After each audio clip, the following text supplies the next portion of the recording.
Japönsk matargerð, bardagalist, mangateikning, katakana-skrift og origami var meðal þess sem sjá mátti á Japanshátíð Háskóla Íslands helgina. Fjölmennt var á hátíðinni en eins og fyrri árum mættu margir í búningum.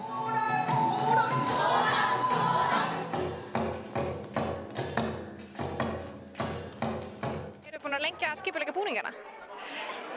Já, það svona mjög erfitt að velja bara einn búning. Nákvæmlega. Sérstaklega þegar bara eitt svona festival á Íslandi.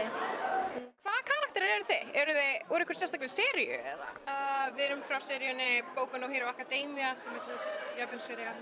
Hér á japanskum dögum ýmislegt hægt að gera, mikið í boði. Meðal annars hægt að fá kennslu í japanskri skrautskrift og það ætla ég að fá að pröfa.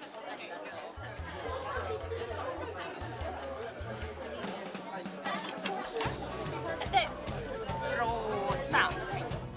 Þar sem ég fór hérna í japanska skrautskrift básinn, þá fæ ég stimpil.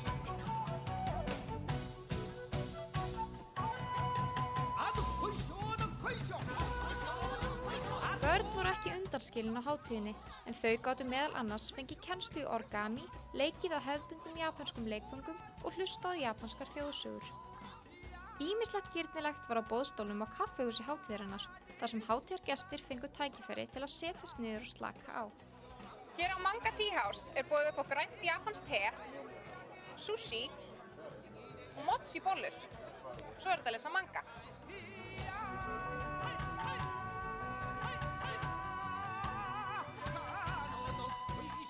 Fjölmargir tóku þátt í cosplay-keppni hátíðarinnar, en það var Jónína Strúmann sem vann fyrstu verðlaun fyrir flottasta búninginn.